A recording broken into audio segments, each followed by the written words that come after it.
இருக்கிறாரு. சரி, ஆண்டவர் எனக்கு என்ன வார்த்தை சொல்றார் அப்படின்னு நினைக்கிறீங்களா?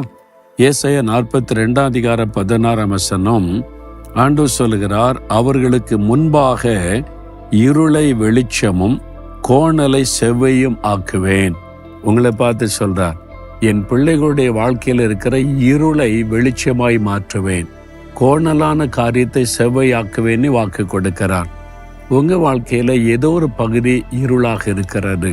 உங்க குடும்பத்துக்குள்ள, உங்களுடைய பிசினஸ்ல, உங்களுடைய பிள்ளைகள் வாழ்க்கையில, உங்களுடைய ஊழியத்துல ஒரு பகுதி ரொம்ப வெளிச்சமா இருக்குது, ஒரு பகுதியில இருள் காணப்படுகிறது. என்ன பண்றதுன்னே தெரியல, இருட்டுல தடவி திரிகிறதை போல இருக்கிறது. இந்த காரியம்தான் எங்களுக்கு பிரச்சனை. இந்த தேவைக்கு என்ன பண்ணன்னு தெரியலாம இருட்டுல தடுமாறுகிறோம்.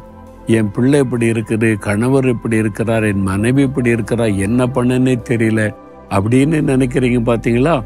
அந்த இருளான காரியத்தை கர்த்தர் வெளிச்சமாய் மாற்றுவாராம், கோணலாய் இருக்கிறதை செவ்வையாக்குவாராம். பயப்படாதங்க. உங்க வாழ்க்கையில் இருக்கிற இருளை வெளிச்சமாய் மாற்ற கர்த்தர் வாக்கு கொடுத்துட்டார்ல.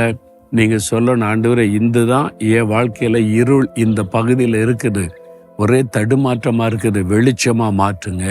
இந்த கோணலான காரியத்தை செவ்வைப்படுத்துங்க. என் பிள்ளைகளுடைய வாழ்க்கையில, கணவருடைய வாழ்க்கையில, என் பிசினஸ் காரியத்துல, என் ஊழிய காரியத்துல மாற்றுங்க ஆண்டவரை, செவ்வையாக்குங்கன்னு ஜெபிச்சு பாருங்க. கட்டாய மாற்ற வரும். ஜெபிக்கிறீங்களா? ஆண்டவரே, உம்முடைய ஜனத்தினுடைய இருளை வெளிச்சமாக்குவேன், கோணலாந்த செவ்வையாக்குவேன் வாக்கு கொடுத்தீங்களே. இந்த மகன், இந்த மகள் ஜெபிக்கிறாங்க.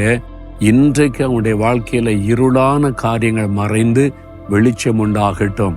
கோணலான காரியத்தை செவ்வையாக்கி